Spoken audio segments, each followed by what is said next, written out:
anda coqueteando con cualquier quimera. Ponga pues muchísima atención y aprenderse todos la lección.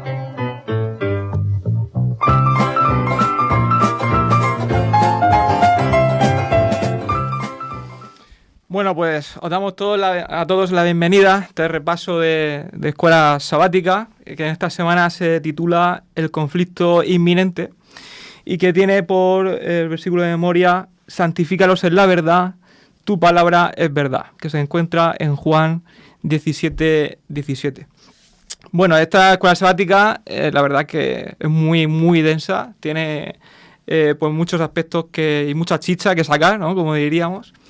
Y bueno, pues vamos a proceder a profundizar en algunos aspectos importantes, pero antes me gustaría que viésemos la escuela sabática like. Así que vamos a... En el siglo VI a.C., cuando Babilonia era el imperio que dominaba el mundo, su rey, el gran Nabucodonosor de Babilonia, hizo levantar una imponente estatua de oro en la llanura de Dura.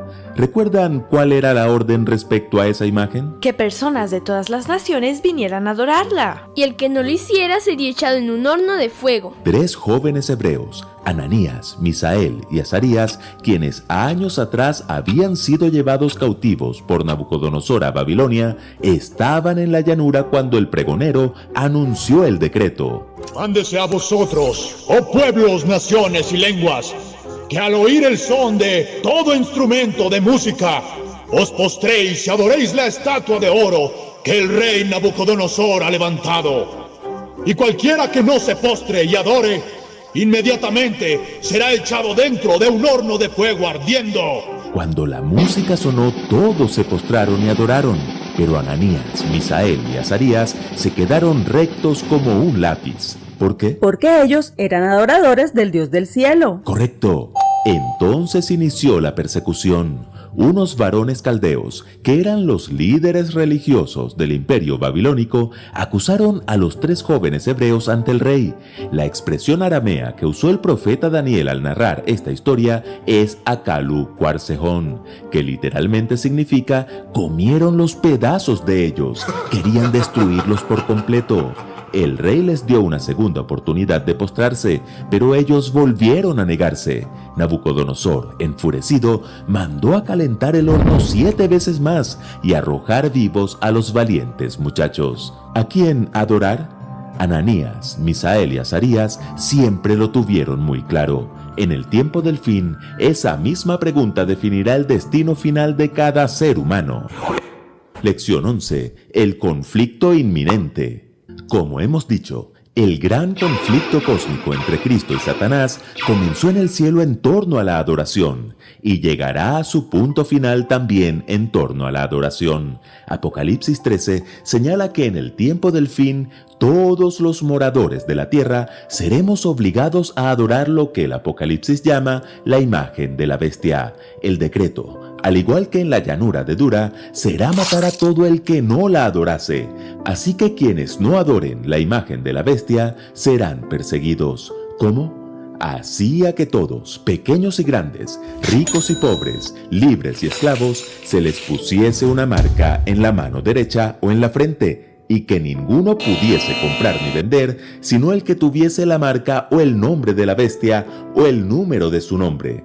Esto muestra que la imagen erigida por Nabucodonosor es solo una ilustración de lo que hará la Babilonia escatológica en los últimos días. Por eso la pregunta de esta semana es: ¿qué elementos debemos conocer para salir victoriosos en la crisis final? En primer lugar, la bestia que sube del mar. Lo primero que ve el apóstol Juan en Apocalipsis 13 es una bestia que sube del mar.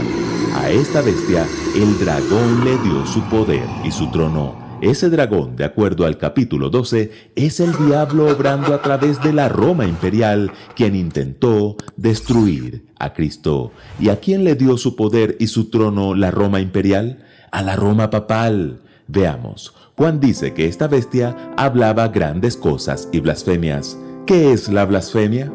pretender ser iguales a Dios. De hecho, a Jesús lo acusaron de blasfemia por hacer cosas que solo puede hacer Dios, perdonar pecados y permitir la adoración. El asunto es que Jesús realmente era Dios. En cambio, el pontífice de Roma es solo un hombre. Y se atribuye la adoración y el perdón de los pecados. Y eso se llama blasfemia. El Papa León XIII lo afirmó. Ocupamos sobre la tierra el lugar de Dios Todopoderoso. A esta bestia se le dio autoridad para actuar 42 meses, los mismos 3 años y medio o 1260 días del cuerno pequeño de Daniel que vimos en lecciones anteriores. Ya aprendimos que por el principio día por año, en realidad fueron 1260 años de autoridad. Y a esta bestia que sube del mar se le permitió hacer guerra contra los santos y vencerlos. Durante su tiempo de supremacía, persiguió y asesinó a millones de cristianos. En conclusión, la bestia que sale del mar es la misma Roma papal que se le había mostrado a Daniel siglos atrás y que él describe en el capítulo 7 de su libro. Pero Dios le muestra a Juan un detalle adicional. La bestia recibiría una herida de muerte. Noten la exactitud profética. El periodo de supremacía papal inició en el 538 de nuestra era, cuando el emperador Justiniano le dio poderes especiales al obispo de Roma, y justo 1260 años después, en 1798, el general Berthier entró a la Capilla Sistina y capturó al Papa Pío VI, propinando una herida mortal al papado. Pero luego, Juan vería otra bestia más, la cual también debemos identificar. En segundo lugar, la bestia que sube de la tierra. Mientras esta bestia era llevada en cautividad, Juan ve un nuevo actor en escena, otra bestia que subía de la tierra. Sus características nos indican de quién se trata. Las bestias anteriores salieron del mar, que son pueblos y muchedumbres. Salir de la tierra es justamente lo opuesto. Este nuevo poder brotaría de un área desierta, de un territorio descubierto, no conquistado. Tenía 2 cuernos semejantes a los de un cordero. El cordero es símbolo de Cristo. Esta nación se levantaría bajo la bandera del cristianismo y sus 2 cuernos representan la libertad civil y religiosa. Aunque tenía apariencia de cordero, hablaba como dragón y tenía influencia sobre la tierra y los moradores de ella. ¿Qué nación surgió en un continente descubierto bajo la bandera del cristianismo, adquirió poder y tiene influencia mundial? Los Estados Unidos. Pero, ¿cuál es su papel en la profecía? En el mismo capítulo 13 de Apocalipsis está la respuesta. Hace que la tierra y los moradores de ella adoren a la primera bestia, cuya herida mortal fue sanada. Oyeron bien, la herida sanaría, y comenzó a sanar en 1929, cuando Italia reconoció al Vaticano como un estado independiente. Aún así, parecía imposible que un país protestante como los Estados Unidos, que surgió huyendo del papado, fuera a convertirse en un aliado del Vaticano. Hoy eso es un hecho.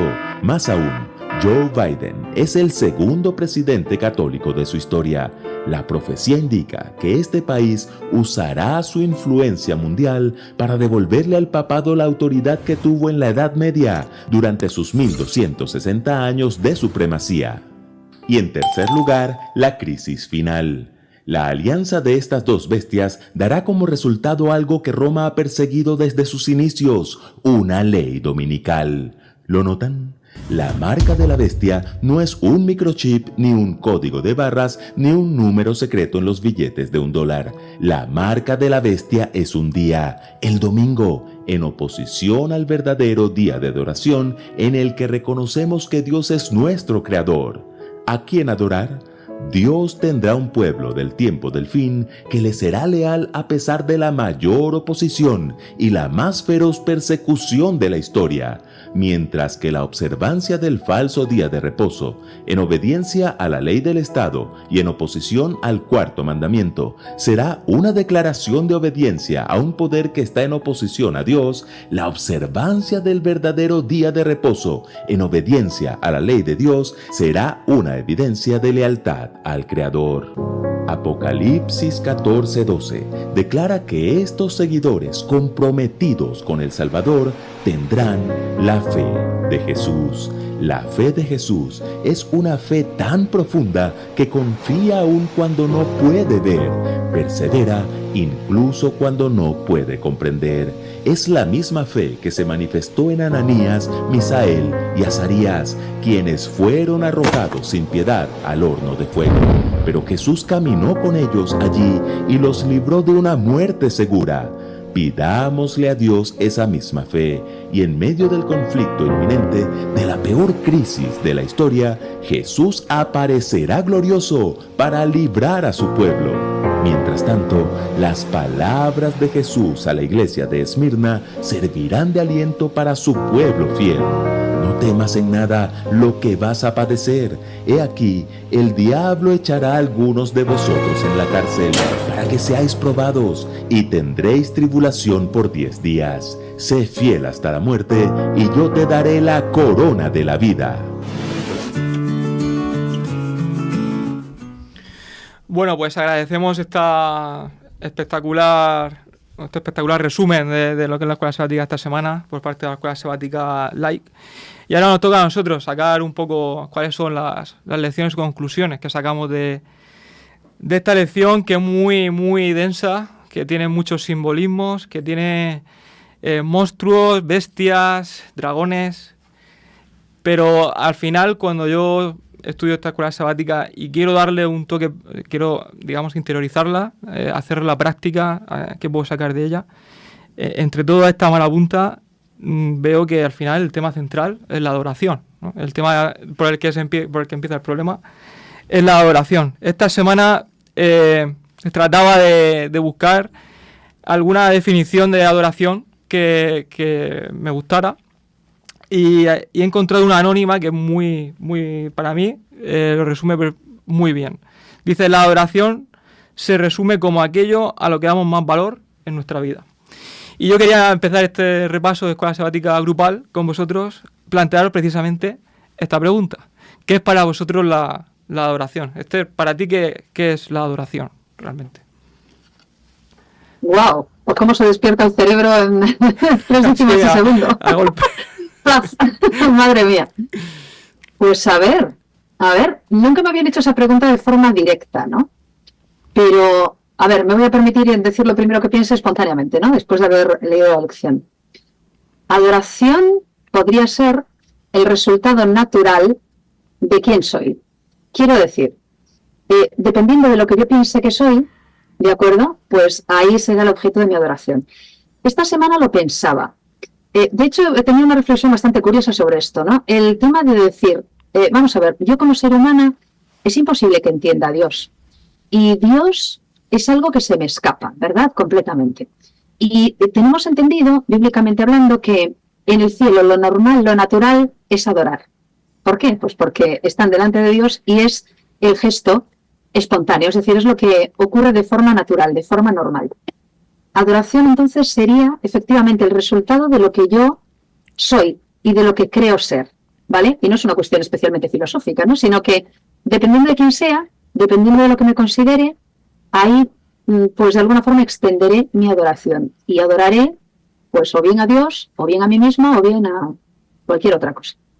Bueno, va, como idea para empezar. José, ¿cómo lo ves tú? Vaya, es que la pregunta tiene su historia, ¿no? Yo casi me alegro de no estar en tu grupo de alumnos, Raúl. Vaya pregunta complicada que es. Bueno, yo creo, así a bote pronto, que el tema de la adoración es un tema identitario. Es decir, ¿quién soy yo? ¿De dónde vengo? Si vengo de la nada, no hay nada que adorar. Podré adorarme a mí mismo, podré tener prioridades, porque tú decías también son aquellas cosas a las que damos más valor, ¿no? Pues para muchos puede ser su familia, puede ser su carrera profesional, puede ser el puro hedonismo, vivo para satisfacerme y para hacer cosas que me gusten, y lo que no me gusta y no me satisface ya no lo hago. Yo como ser creado que me considero, como hijo de Dios que me considero, como ciudadano de un reino al que quiero ir y habitar, pues mi objeto de adoración tiene que ser ese Dios bueno que me creó y ese Dios bueno que me cuida y que me da todo lo que estoy necesitando, todo lo que tengo. Ahí está un poco el sentido también del materialismo. Lo que tengo es mío, es fruto de mi esfuerzo, de mi sapiencia, o es un don que Dios me ha dado para administrarlo y para... Por eso no es tan fácil esa definición, pero yo sí que lo consideraría como la esencia misma del ser humano. Si tú te consideras ser creado, que hay un Dios por encima, que lo gobierna todo y es un Dios de amor, la adoración tiene que ir dirigida hacia ahí. Si tú le quitas ya esa parte de creación, si le quitas esa parte de dependencia, pues cualquier cosa puede ser adorada. Jorge, ¿qué nos dices tú al respecto? Necesariamente la adoración nosotros la encontramos, creo que como realidad y como definición en la Biblia. No es una palabra que se debata en el mundo secular. Y para mí la adoración entendida como tal es a quien yo reconozco como un ser superior, claro, al cual le debo todo. Y vuelvo a repetir, como la adoración es por decirlo así, una palabra técnica que solamente está en la Biblia, tenemos que contextualizarla. Es decir, la Biblia nos cuenta de que hay un ser superior, pero también nos cuenta una historia de un usurpador. Entonces, a partir de esa lucha que se ha generado, vaya uno a saber en qué tiempos, ¿no?, que escapan a la mente humana por nuestro periodo de vida limitado, nos alcanza a nosotros hoy, y el desafío siempre está latente. ¿A quién yo le entrego mi lealtad, mi persona, mi vida, mi creencia, etcétera? Para mí es eso, ¿no? Es un acto voluntario en el cual yo reconozco a un ser superior al cual yo le debo todo. Me diréis, lo limitas mucho, pero claro, no se puede definir la adoración de otra manera, porque solamente la podemos contextualizar en ese libro que nos cuenta una historia que trasciende nuestro propio pasado, el pasado de nuestros antepasados, para explicarnos quiénes somos, de dónde venimos, qué hacemos y a dónde vamos, ¿no es cierto? Muy bien, pues muchas gracias a los tres por esta particular visión que tenéis de la adoración. La realidad es que desde el principio del conflicto, nos dice la escuela sabática, yo voy sacando, digamos, cosas de la escuela sabática que me han llamado la atención y ya hablamos poniendo sobre la mesa. Nos dice que el conflicto entre Dios y Satanás ya comenzó precisamente con el tema de la adoración, y no solo eso, sino que el conflicto llegará a su punto culminante también con este tema de la adoración. Y a mí me ha llamado mucho la atención que destaque precisamente el mensaje del primer ángel, que decía con fuerte voz: teman a Dios y denle alabanza, pues ya llegó la hora en que Él ha de juzgar.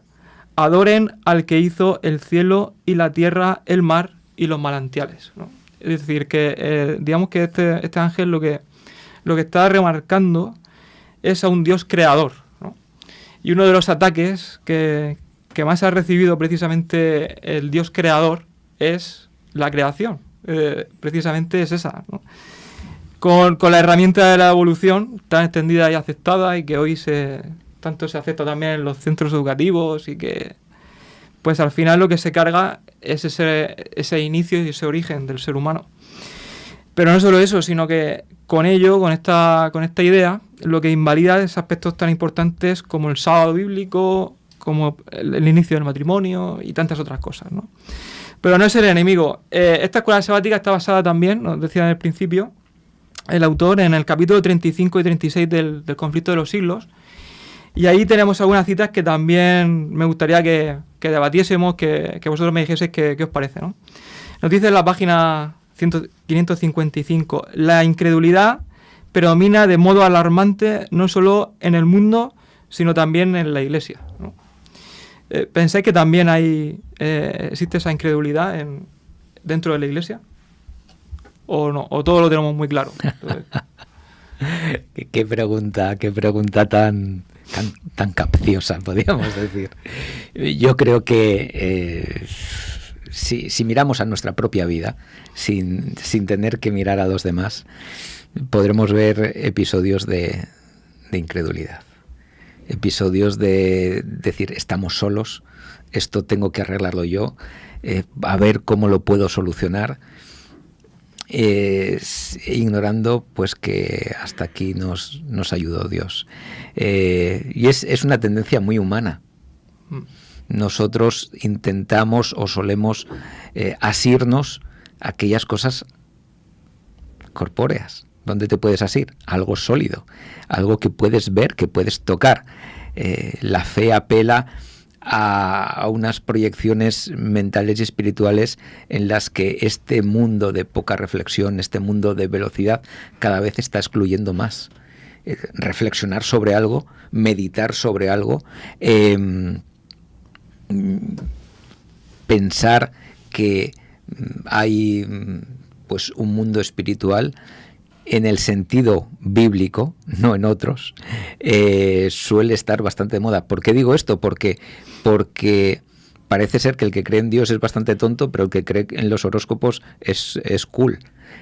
A mí es algo que me hace gracia. Las dos partes apelan a temas espirituales, unos bíblicos y otros pues más esotéricos. Resulta que el bíblico está mal, está desfasado, y el esotérico pues está como muy de moda, ¿no? Qué curiosidad, qué cosa tan pues un poco que llama la atención. Así que sí, yo pienso que estamos un poco contagiados por el entorno en el que estamos. Solemos ser cristianos ateos cristianos, no sé cómo llamarlo. A veces el cristianismo es base de nuestra cultura, me han educado así, oro por la bendición, pido la bendición de los alimentos, todo este tipo de cosas, pero después en mi desempeño diario, en cuánto tengo en cuenta a Dios, porque al final la adoración no es venir el sábado a la iglesia. Al final la adoración es tomar decisiones relevantes en tu vida que pongan a Dios en primer lugar. Los jóvenes hebreos delante del horno de fuego, una decisión crucial. Pero hay otras decisiones que son igual de cruciales y que no vemos como tan peligrosas. ¿Con quién te casas? ¿Qué trabajo escoges? ¿Qué vas a estudiar? ¿Cuáles son los motivos por lo que vas a estudiar? Porque dos personas pueden estudiar la misma carrera con motivos muy diferentes. Uno para enriquecerse y otro para ayudar a la sociedad, por ejemplo, ¿no? Pues son decisiones muy relevantes. La adoración no es caer de rodillas en trance. La adoración son, para mí, las decisiones que tomas, y en esas decisiones que Dios esté en primer lugar. Si es que adoras a Dios. Si adoras a otras cosas, pues que esas otras cosas estén en primer lugar. Por eso muchas veces digo que a veces somos ateos porque las decisiones que tomamos, quizás puedan tener otros intereses en primer lugar y no dar honra y gloria a Dios. Qué malo he sido, madre. Incredulidad, sí, seguramente. Y extraordinaria confusión, probablemente también, porque estamos bastante confundidos. Al hilo de lo que estaba comentando José Antonio, yo la semana pasada me quedé en la escuela sabática así como falta, ¿no?, de algunos planteamientos así actualizados del tema del espiritismo, por ejemplo, ¿no? Porque hay mucho más del que parece. Y hay muchos cristianos bastante informados que, sin embargo, coquetean abiertamente con el espiritismo, a veces sin darse cuenta o a veces dándose cuenta, pero da igual, ¿no? Porque estamos nadando entre 2, 3 o 4 aguas, ¿no? Sí, estaba pensando yo con cierta maldad que la próxima semana, que va a ser San Juan, hay mucha gente cristiana, de la nuestra, que se va a ir por ahí a ver hogueras y a saltar hogueras, etcétera, etcétera, con total normalidad. Y a lo mejor, probablemente daría mejor ejemplo no haciéndolo. Perdón por decir esto de forma directa, pero es que lo de saltar las hogueras y lo de jugar con esto del fuego en San Juan, tiene unos cuantos simbolismos bastante feos, por cierto, ¿eh? Es una fiesta espiritista, claramente, y las cosas que se hacen, se dicen y se plantean esa noche son tremendas, ¿no? Entonces, es decir, si uno tiene las cosas claras y uno sabe en qué bando está y a qué reglas se está jugando, tendríamos que tener cuidado a veces con coquetear con ciertas cosas. Lo dejo sobre la mesa porque, bueno, también es verdad que se trivializa mucho esta cuestión, ¿no? Y es verdad que hay confusión. Y es verdad que jugamos a... Si en algún momento de la lección nos pregunta si tendremos algún argumento económico, ¿no? Incluso para jugarnos el sábado. ¡Guau! Bueno, pues yo se lo pregunto, o nos lo preguntamos a todos aquellos que hemos tenido a lo mejor que jugarnos el trabajo en algún momento determinado porque nos ofrecían el turno de sábado, a aquellos que quizás, pues también, a lo mejor, es un tema muy polémico, pues efectivamente se van a ciertos tipos de profesiones porque así van a evitarse el tema del sábado, o a esas discusiones, efectivamente, ¿no? Con respecto a lo que sí o lo que no en sábado. Bueno, yo no le voy a decir a nadie cómo tiene que adorar, ni le voy a decir a nadie cómo tiene que guardar el sábado, pero todavía me sorprende que haya ciertos debates con respecto a la cuestión laboral o con respecto a la cuestión económica. Porque yo conozco a personas que han perdido su trabajo en sábado y han encontrado otro. Y conozco a personas pues, que han jugado con el tema de los turnos de sábado sin ningún problema y ahora están contentísimos dando lecciones porque ya se han jubilado, entonces ya no tienen problema con los turnos. ¿Sabes? Es decir, para luego explicarle a una persona que no es creyente adventista del séptimo día cómo es esto del sábado y cómo es esto del trabajo y cómo es esto de los exámenes, tendríamos a lo mejor que escapar un poquito más de la confusión y preguntarnos realmente de qué estamos hablando. Bueno, aquí Esther hace mención a lo que es los mandamientos de Dios, ¿no? Que de alguna manera, digamos que destaca Elena White también en el conflicto de los siglos, que es otro error, ¿no? Dice, el error más grande contra la autoridad de Dios ha sido decir que la ley de Dios ya no es más de carácter obligatorio para los hombres, ¿no? Que es otro, aparte de la incredulidad y aparte de negar la creación, es otro de los errores más, o sea, otro de los ataques más importantes, ¿no? Tenemos muchísimas, o por lo menos una muy clara de lo que es las consecuencias que tienen el hecho de ir en contra de los mandamientos de Dios. Lo hemos estudiado a lo largo de estas lecciones, por ejemplo, en la Revolución Francesa, las consecuencias que tuvo el rebelarse directamente, frontalmente, contra la ley de Dios. Y si avanzamos un poquito en lo que es la escuela sabática y los días de la escuela sabática, pues pasamos a lo que es la crisis venidera, ¿no? En el día de lunes. Y ahí pues hemos leído una serie de textos que están en Juan, que están en Mateo, que están en Segunda de Timoteo y que están en Primera de Pedro. Y como se trata de hacer un breve resumen, no se trata de que leamos todo, yo he sacado algunas ideas, ¿vale?, que me gustaría compartir con vosotros para que, bueno, pues saquemos algunas conclusiones, ¿no? Me llama la atención, en primer lugar, que la herramienta que, en primer lugar, utiliza Satanás siempre es el engaño, pero cuando ésta deja de funcionar, hace uso de la fuerza. Y nos habla también de que la persecución religiosa pues no es algo novedoso que se plantea en las profecías, sino que lo vemos en muchos ejemplos a lo largo de la historia. Y incluso el primero pues está cuando Caín mató a su hermano Abel, ¿no? De ahí empezó todo, ¿no? Algunas ideas que rescato y que me parecía interesante comentar.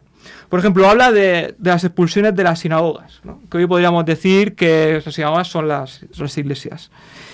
Es decir, parece que da a entender que la persecución más férrea viene del interior y no del exterior, no del mundo, sino que viene del interior. Y como decíamos, pues hay muchos ejemplos históricos, una forma por la iglesia papal, la Roma papal, como persiguió a aquellos que se pusieron del lado de la verdad y no del lado de la mentira, ¿no?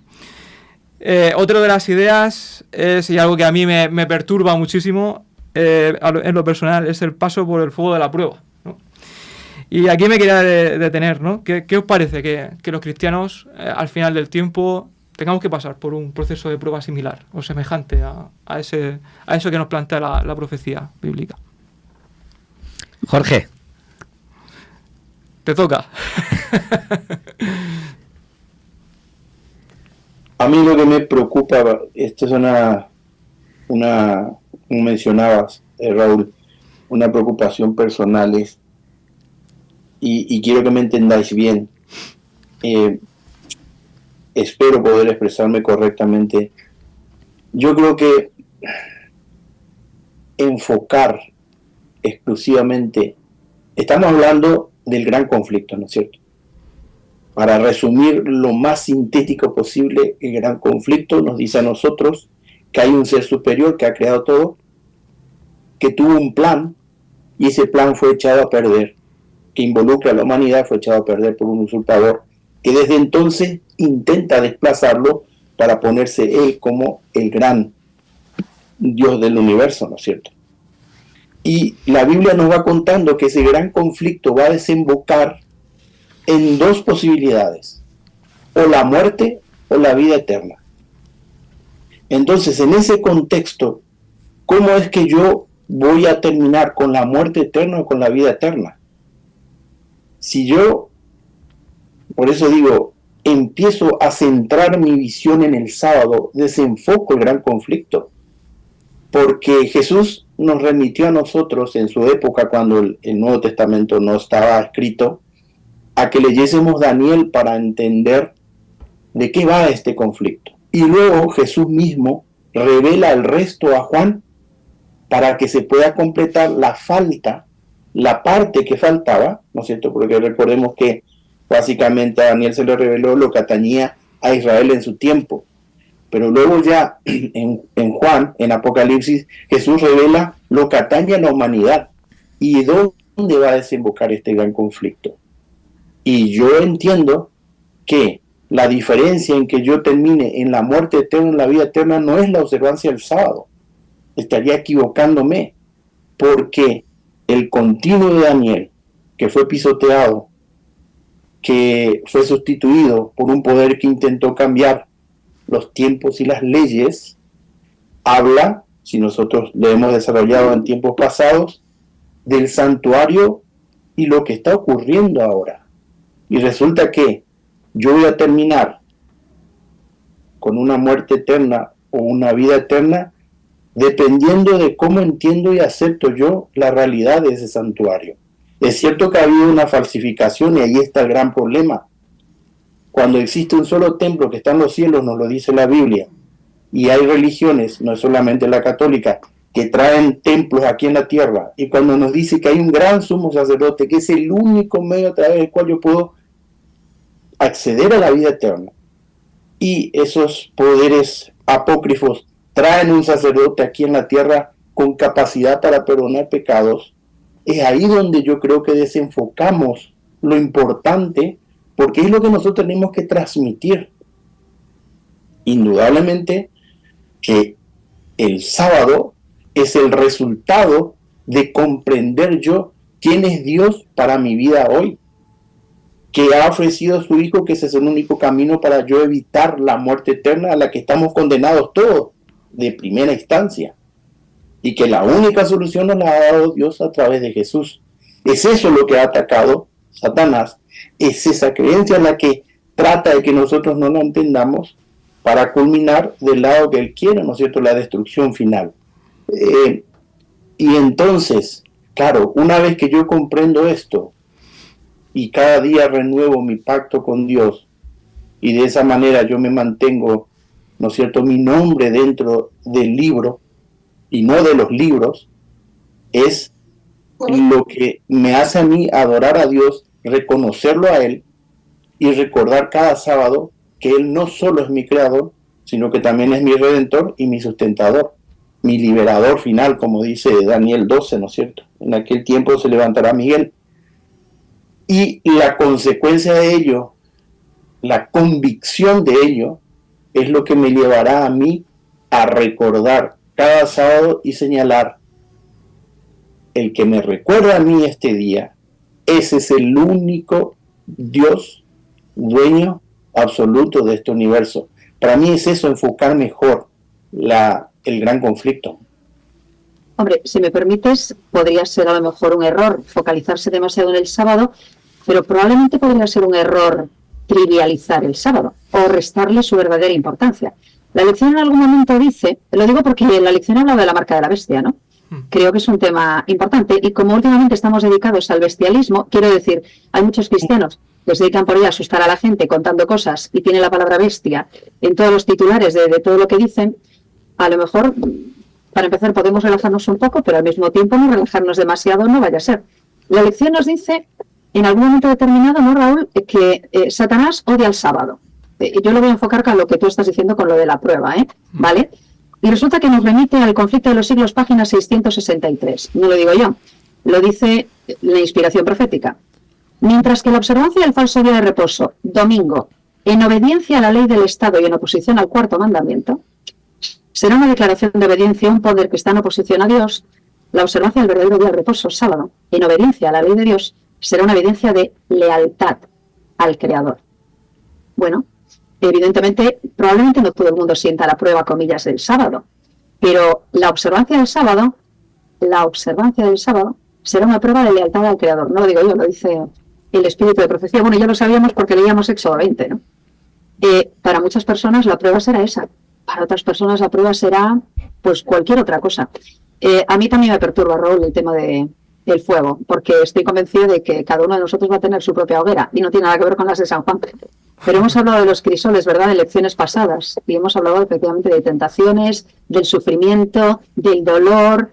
Y claro, si de nuevo también la lección, y bueno, las escuelas sabáticas en general nos invitan a ten cuidado que estás dormido, ten cuidado que tienes que espabilar, ten cuidado que tienes que despertar, ¿será que a lo mejor se nos están olvidando algunas cosas básicas? Éxodo 20 no es algo que hayamos inventado los seres humanos. Éxodo 20 es algo que Dios nos dijo que es el plan de vida para que las cosas nos vayan bien según su voluntad. ¿Sí? Eso quiere decir que me lo tengo que tomar suficientemente en serio como para no digo que lo estés banalizando, Jorge, pero a lo mejor para no quitarle la verdadera importancia que tiene. E insisto en lo del sábado porque la lección habla de ello y nos habla del domingo como, ya sabemos qué, para no utilizar la palabra que empieza con B. Si me permitís intervenir, yo creo que ambos estáis diciendo lo mismo. Es decir, un sábado vacío no es nada. El sábado por el sábado simplemente vacío no es nada. El sábado lleno de su significado, de ese significado que le daba Jorge, de la labor salvífica de Jesús, su labor en el santuario, el plan de salvación. El sábado lo es todo ya, porque ya está lleno. ¿Yo por qué vengo a la iglesia el sábado? Vamos a ponerlo ya en los tiempos actuales. ¿Por qué vengo a la iglesia el sábado? ¿Vengo porque mis padres me han traído de pequeño y ya tengo esa costumbre? ¿Vengo porque, bueno, pertenezco a este grupo religioso que tiene la costumbre de estar en sábado y ya tengo esa costumbre? ¿Vengo porque tengo aquí a mis amigos de toda la vida y me siento bien y es una costumbre? No creáis que me estoy reiterando la palabra costumbre porque no tengo otra. Es porque la gente de otras religiones también apelan a la costumbre y a la tradición, y a nosotros nos parece como muy mal, y resulta que nosotros también tenemos costumbres y tradiciones que pueden vaciar de significado el sábado. El sábado va a ser la piedra de toque.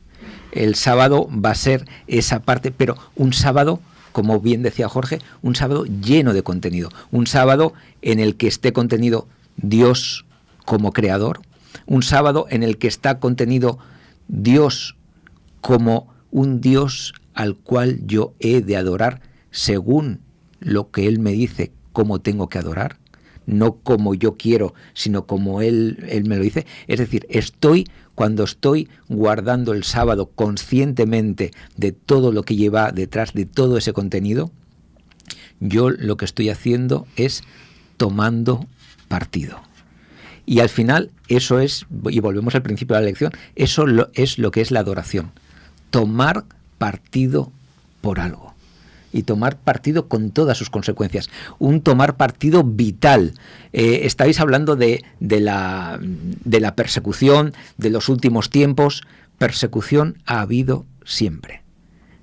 Persecución hay hoy. En unos sitios más abierta y en otros sitios menos abierta. Pero yo te reto a que seas un cristiano auténtico.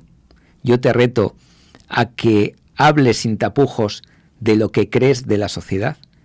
Y ya te digo yo que hoy en esta sociedad española, democrática, acomodada, que hace tantas referencias a los derechos humanos, a la integración, a la tolerancia, ya verías tú la tolerancia y la integración que ibas a tener tú.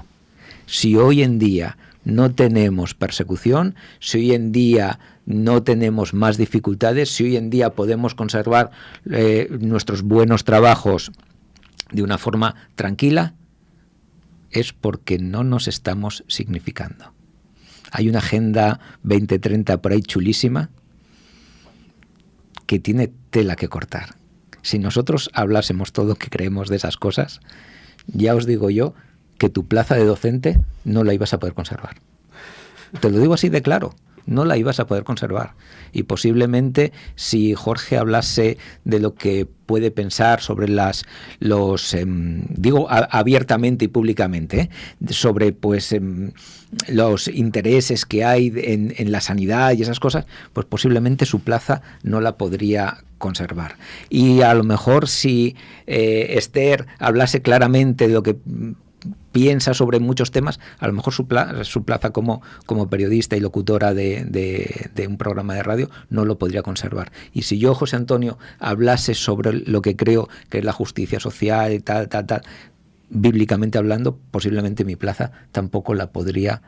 Y con esto no quiere decir que seamos suicidas. Tenemos que estar en nuestros sitios intentando tener la influencia que el medio nos permita. Pero os digo, no romanticemos esta situación de bonomía económica, de cierta paz, etcétera, que tenemos en nuestra sociedad. Porque la hay, porque nosotros quizás no estemos dando toda la guerra que tendríamos que dar. Yo os invito a que habléis sobre el arco iris y todas estas cosas, ya veréis vosotros.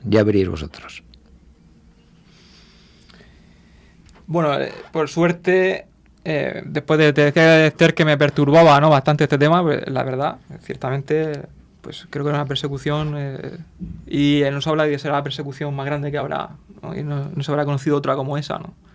Evidentemente eso a mí me perturba y yo me imagino que mucha gente también. Pero otra de las ideas que sacan estos textos, o que saco yo de estos textos, es que el pueblo de Dios sigue firme a pesar de los ataques. Y que no está solo. Y que no está solo, evidentemente, ¿no?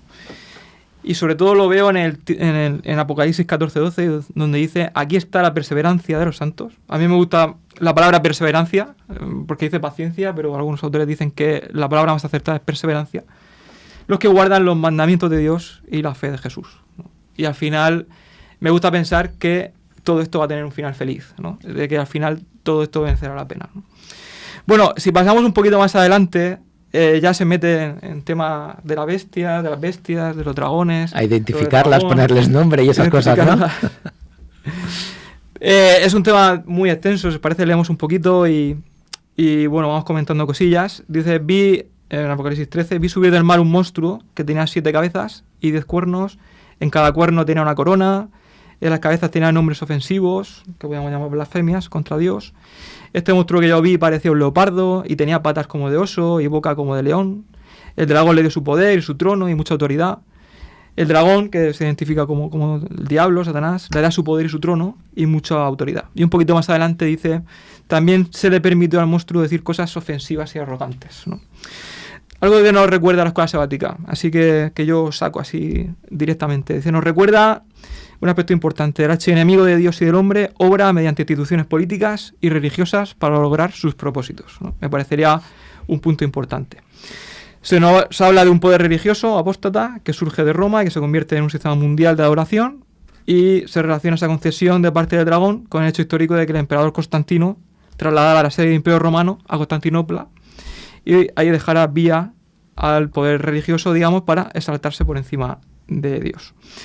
Pero aquí se habla de una cosa importante, ¿no?, para mí, en esta escuela sabática. Se habla de blasfemia, ¿no? ¿A qué nos referimos cuando hablamos de blasfemia en relación a esta bestia o a este monstruo, ¿no? ¿Qué pensáis que... ¿De qué se trata esa blasfemia, o qué significa el que haya una blasfemia por parte de este monstruo, ¿no? ¿Qué pensáis? La escuela sabática lo define como ponerse en lugar de, ¿no? Es decir, cuando tú te quieres poner en lugar de Dios, estás blasfemando. El caso del juicio contra Jesús es así. Cuando el sumo sacerdote se rasga las vestiduras, cuando ha sido, bueno, ya el punto culmen, ahora ya tenemos el argumento para matarlo, es cuando él pues proclama quién es ese yo soy, ¿no?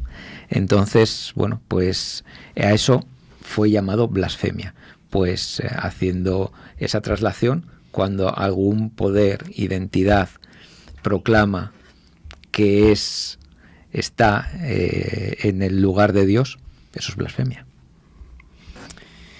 Y eso implica, entre otras cosas, también lo recuerda la lección, por una parte, el poder de perdonar pecados.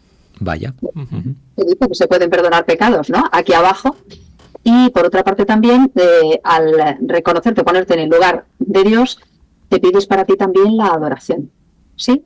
Entonces esos dos aspectos, otra vez volvemos al tema de la adoración, pues efectivamente están ejemplificados en esa Iglesia de Roma, que por una parte pues permite la adoración al líder. Evidentemente no estamos hablando del ser humano, sino de la figura, ¿de acuerdo? Y bueno, es el momento de decir a lo mejor algo que me apetecía decir en ese sentido.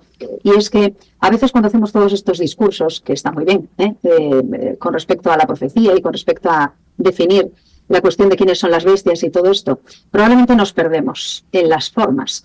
Y yo pensaba esta semana que un mensaje que tiene como objetivo insultar o faltar al respeto a los demás es un mensaje mal planteado. Y aquí de lo que se trata es de identificar situaciones, identificar figuras, pero no de insultar a las personas que forman parte pues, de congregaciones que puedan estar más o menos equivocadas o que puedan ir en el rumbo más o menos correcto, ¿no? Entonces, a partir de ahí, con todos los respetos para todos aquellos que estén pues, en disposición de ser partidarios de unas doctrinas u otras, nosotros lo que tenemos es que identificar, ¿no? De lo que estamos hablando y quiénes son esas bestias. Punto principal, tema de la adoración. Y con la adoración va todo lo demás. En ningún momento de la Biblia, del texto bíblico, se nos invita a adorar a ningún ser humano, ¿verdad? De hecho, el propio Jesús dijo en algún momento, cuidado, que todavía no estoy en disposición de... No, aún no, o en esta circunstancia o en esta situación. Pero luego, llegado el momento, efectivamente dijo quién era y reconoció quién era, ¿de acuerdo? Y solamente hay uno que pueda perdonar pecados, si no, es blasfemia. Estupendo, yo creo que ha quedado súper claro a qué se refiere la blasfemia en este sentido. Si seguimos leyendo el texto, una de las cabezas del monstruo pues parecía tener una herida mortal, pero la herida fue curada y el mundo entero se llenó de asombro y siguió al monstruo. Adoraron al dragón porque había dado autoridad al monstruo y adoraron también al monstruo diciendo ¿quién hay como este monstruo o esta bestia y quién podrá luchar contra él? Y también se le permitió decir cosas arrogantes, que es lo que hemos dicho, y el autor pues nos recuerda un poco que pues, esa norma, ¿no?, que tenemos de que un día profético equivale a uno literal, 1260 años de mayor influencia del papado, o sea, o se hace referencia a 1260 años, que es ese periodo en el que, digamos, de preponderancia del papado, que va desde el 538 después de Cristo hasta 1798, cuando el general Berthier toma cautivo al papa y ahí se acaba el periodo profético, ¿no? Algo que a mí me llama mucho la atención, pues que se está preparando el escenario para que el pontífice romano, dice la escuela sabática, se convierta en el aclamado líder moral del mundo capaz de unir a los pueblos. Bueno, estamos ya un poco... ya me parece que estamos en la historia de los niños. Vale, bueno, podemos seguir un poquito. Si os parece, pasamos ya al monstruo de la tierra, ¿no? Digamos, o la bestia de la tierra, que es un poco diferente del anterior, pero tiene relación con ella, ¿no? Y bueno, pues digamos que nos habla de otro monstruo, para ponernos en contexto, que subía de la tierra, que tenía 2 cuernos, que parecían de cordero, pero que hablaba como un dragón, y tenía toda la autoridad del primer monstruo en su presencia, y hacía que la tierra y sus habitantes adoraran al primer monstruo, que había sido curado de la herida mortal. Y también hacía grandes señales milagrosas, hasta dejaba caer fuego del cielo a la tierra, y por medio de esas señales se le permitía hacer en presencia del primer monstruo engaño a los habitantes de la tierra, y les mandó que hicieran una imagen de aquel monstruo que se halla vivo a pesar de haber sido herido a filo de espada. Y al segundo monstruo se le dio el poder de dar vida a la imagen del primer monstruo para que aquella imagen hablara e hiciera matar a todos los que no lo adorasen, ¿no? Además, y aquí llegamos al punto culmen, hizo que a todos, primero, pequeños y grandes, ricos y pobres, libres y esclavos, les pusiera una marca en la mano derecha o en la frente, y nadie podía comprar ni vender, sino que tenía la marca o el nombre del monstruo o el número de su nombre. Bueno, en definitiva, prefería leerlo, porque realmente donde habla la palabra de Dios no hablan las personas, ni podemos sacar evidentemente cosas de contexto. Esto es lo que dice la palabra de Dios al respecto, y nos dice que, bueno, que los cuernos de este monstruo simbolizan poder, que al no tener coronas en sus cuernos sugiere que no se trata de una monarquía, y estos dos cuernos podían simbolizar los dos principios básicos sobre los que sustenta una nación como es Estados Unidos, que esos principios se refieren a libertad política y a libertad religiosa. Hay una cierta coincidencia de fechas entre, digamos, esa decadencia de la bestia anterior y esta. Por supuesto que Estados Unidos proclama su independencia en 1776 y adopta su constitución en 1789. Es decir, que hablamos ahí de un poco de unas fechas bastante aproximadas, cercanas, ¿no?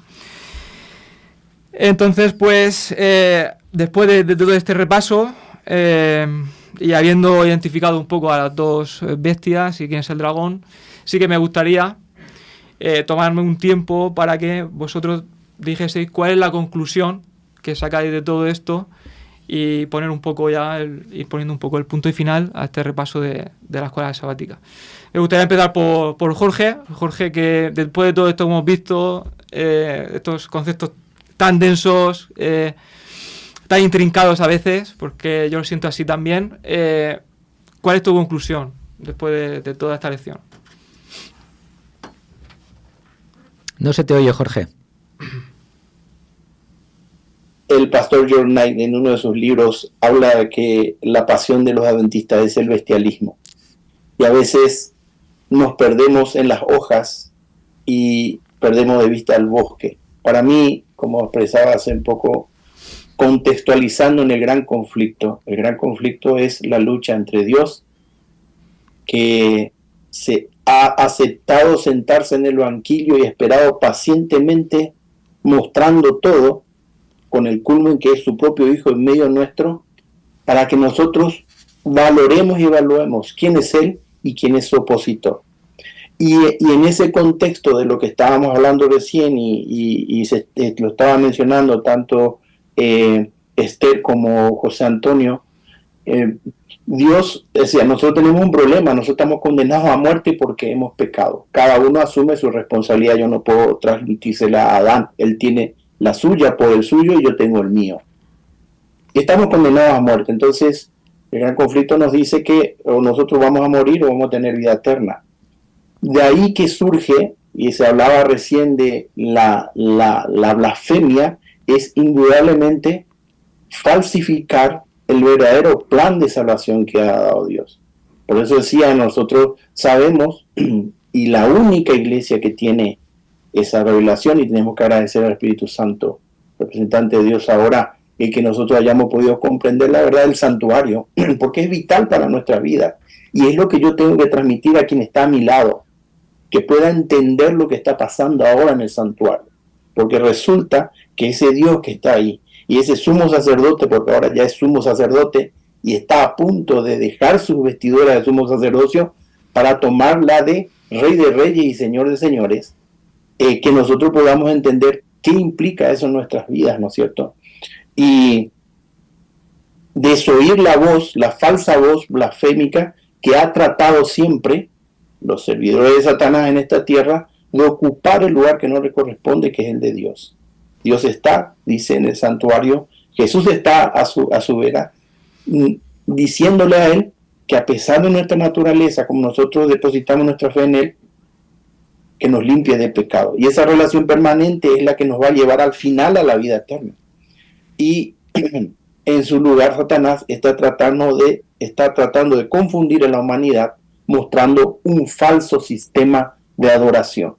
Y es lo que nosotros tenemos que entender hoy en este conflicto, que es lo vital, y que al final del tiempo nos va a separar a unos de otros, de acuerdo, en este caso, como dice la palabra de Dios, a que nosotros recordamos en un día específico quién es nuestro Creador, quién es nuestro Salvador y nuestro sustentador.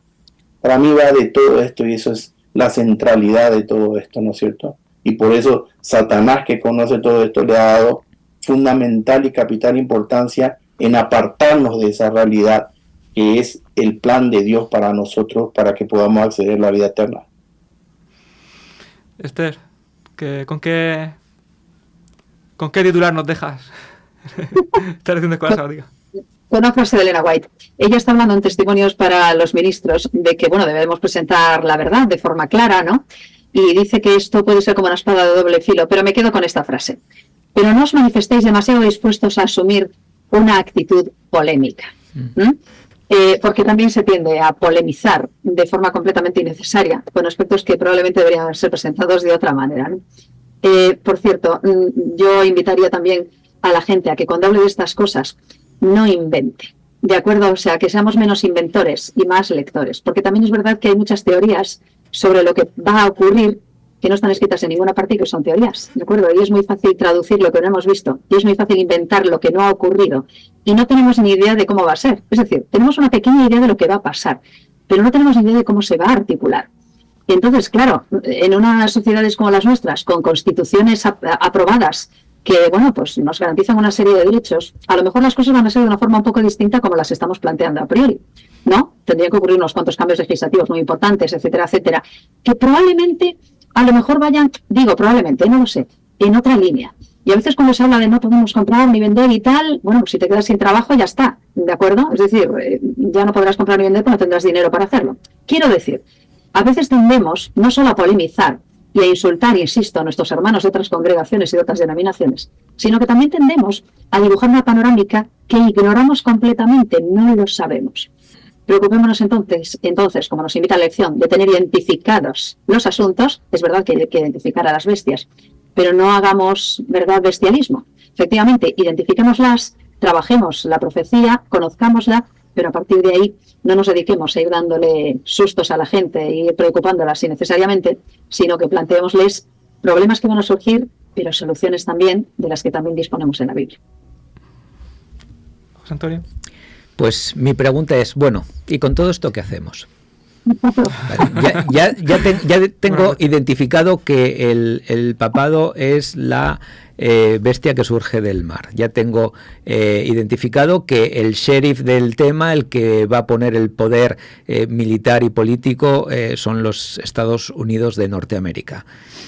Bien, y yo con todo esto, ¿qué hago? Yo he visto iglesias rotas. Yo, como primer anciano que he sido en alguna de estas iglesias, he visto iglesias rotas por grupos de hermanos que andaban polemizando con el tema de los códigos de barras de los productos, con el chip, con no sé qué. ¿Vale para eso? ¿Para romper una iglesia? ¿Eso es para lo que me ha llevado este conocimiento? ¿O este conocimiento vale para identificar los tiempos en los que estamos, saber que estamos en tiempos solemnes, en tiempos de decisión, y tomar una decisión en mi vida personal y vivir conforme a ello? Pues bueno, ha sido una escuela sabática profunda realmente. Muchas gracias por vuestras conclusiones. Yo sí que me gustaría despedir con esta frase ya para pasar al tiempo de culto, que dice: solo los que hayan fortalecido su mente con las verdades de la Biblia podrán resistir el último gran conflicto. Bueno, con esta idea pasamos de nuevo al culto de adoración.